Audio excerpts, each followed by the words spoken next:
si Representative Terry Redon Ayun. mula sa Bicol Saro Party List at member ng House Committee on Justice at chairperson ng House Committee on Public Accounts. Hingan din natin ang reaksyon tungkol nga dito sa i-final na kaso ni VP Tama, Sara. tama. Kong Terry, good morning. Good morning, sir. Hi, good morning. Magandang umaga. Magandang Apo. umaga. Meron po bang magiging epekto sa ginagawa rin pong investigation sa House itong i-final na kaso ni VP Sara against Ramil Madriaga? Alam mo, walang epekto ho yan. Kasi magtutuloy naman ho yung impeachment proceedings habang nagtutuloy po yung kasong kriminal laban kay Mr. Madriaga. No? So pagka kailangan na po natin siya, edi saka lang po natin gagamitin, no? Yung pong mga testimonya po ni Ginoong Madriaga. Kasi sa totoo lang, kailangan ho talaga niya magbigay din po ng pagpapatotoo doon sa kanya pong mga sinabi sa affidavit. Lalo tikit talagang mabigat po yung mga sinabi niya ng mga paratang laban kay Vice President Sara. Ayun nga, ganun kabigat yung mga paratang. Pumunta pa raw sa piitan para kausapin siya. So, paano natin masisiguro kung na makukuha natin ang katotohanan? Siyempre naman, hindi naman aamin na ganito ang ginawa ko. Sinasabi ng iba, patagal lang ng mga proseso, kumbaga diversionary lang dahil nga nakasalang yung kanyang impeachment. Case. Ating ko hindi ho yung totoo kasi ang totoo naman kahit naman hindi si Mr. Madriaga yung pong gagamitin po nga ebidensya dyan po sa impeachment proceedings, marami pa hong pwedeng pagpapatotoo Doon po sa mga kaso na pinag-usapan, napakarami hong grounds ng impeachment case po natin. Siyempre, nabanggit ho dyan yung usapin kahapon ng SALN. Nabanggit din ho yung usapin ng pong paggamit mismo ng confidential funds, yung pong safe houses Oo. na 500,000 per safe house in 11 days. No? So, kailangan nila ipakita sa atin asan ba sila umupan ng safe houses? Sa mga Forbes Park ba yan? Sa Marinas Village ba yan? Kasi pagka hindi ho doon yung safe houses na yan, so tayo gumastos ng ganyang kalaking pera para sa mga safe houses. And more importantly, kahit yan pa sa Forbes Park at Marinas Village yan, bakit dyan kayo kumukuha ng safe house? Di ba? So, yan po yung mga talagang mga totoong tanong na maisasalang ho natin pagka tumawid na po sa hearing proper yung pong impeachment proceedings po natin. Opo. Alright. Kung na-monitor po ninyo yung interview namin kanina kay Attorney Panelo, nabanggit po na parang tinawag nilang tanim witness itong si Madriaga tungkol po dito sa issue na ito at may pahayag pa raw po ang VP Sara na hindi na raw pwede ngayon yung mga tanim witness na ganyan katulad ni Madriaga. Anong komento niyo doon at Kong? Well, meron pong pahayag si Vice President Sara Duterte kahapon, no? Doon po sa merong admission na ang talagang si Mr. Madriaga ay nakakonekta doon sa pinangalanan niyang Attorney R. Kilala ng ISIP. No? So, ibig sabihin, doon ho tayo magsisimula. Ano ho yung relasyon ni Mr. Madriaga kay Mr. Kilala? Kasi si Mr. Kilala, meron din ho siyang connection pa doon sa iba pa hong mga tao na I think malapit kay Vice President Sara Duterte at yan po ay I think nakalagay doon sa affidavit ni Ginoong Madriaga mismo. Particularly, doon po sa tinatawag na payoff. Doon po sa pagdadala po ng mga duffel bags na pinaglagyan po ng mga tinatawag pong confidential funds.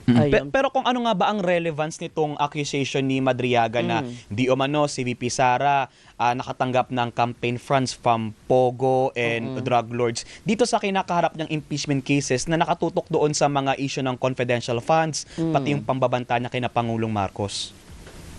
Yung pong ibang mga aspeto po na affidavit ni Mr. Madriaga, syempre sisilipid din ho natin yan to test his credibility. Pero syempre mag-focus po tayo doon sa mga aspeto ng affidavit po niya na meron po talagang kinalaman. Ibig sabihin may nexus at doon po sa mga isinasaad po na impeachment complaint. So ibig sabihin, kung irrelevant naman ho halimbawa doon sa usapin po ng paggamit or maling paggamit ng confidential fund, tingin ko hindi naman ho pagtutuunan masyado ng pansin po ng committee po yun. Pero halimbawa, yan pong sinasabi ni Mr. Madriaga sa kanya pong affidavit na yung pong confidential funds nilagay po sa 4 na duffel bags, dineliver sa iba't ibang mga lugar, doon sa isang vice mayor ata sa local official, no, sa Laguna, at doon po sa mga kaibigan ho nila sa I think around Timog area, no. So Oo. yan po, kailangan natin malaman kasi talagang connected po yan doon sa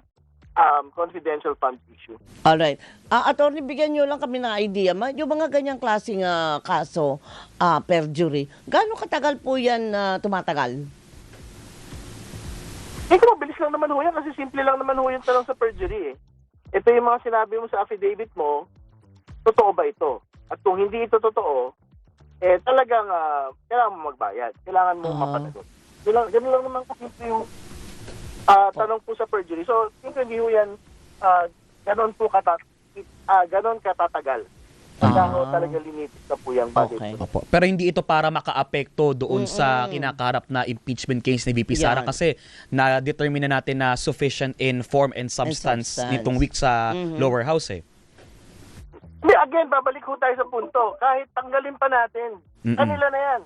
Yan po nga Madriaga affidavit na yan. Yes. Tuloy po yung impeachment proceedings kasi hindi naman ho, dyan lang ho nakasentro at nakabatay. Yung po nga impeachment complaints po natin. Opo. Speaking of impeachment, masegue ko na mabilis kung sana tayo papunta ngayon na determine na natin na sufficient in form and substance. What's next po para dito sa impeachment cases ni VP Sara? Ngayon ho, magkakaroon na po ng notice at hopefully makatanggap po ng Vice President po yung notice to answer today or within this week. Meron siyang 10 araw para po sumagot upon receipt. No? Tapos pagka sumagot man siya o hindi, bibigyan ho ng pagkakataon naman na sumagot po yung kabilang panig, yung complainants, endorsers. Tapos pwede rin ho mag-rejoinder ang Vice Presidente. Pagka po nagbigay po ng reply. Ito po nga mga complainants, endorsers. No? Pero ang tinitingnan po natin, by April 8 ay magkakaroon po ulit ng pagdinig to determine yung sufficiency of ground, no? Na impeachment complaints po natin. Meron pa palang ganun, meron sufficiency pa. in grounds. Meron pa, ano ibig sabihin nun?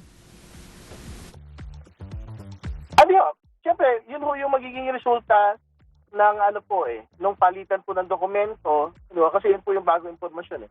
Yung sagot na po ni okay. Vice President Sara, yung reply po ng complainants endorsers at meron pong rejoinders. So, meron isang proseso na naman po yan sa ating pong komite.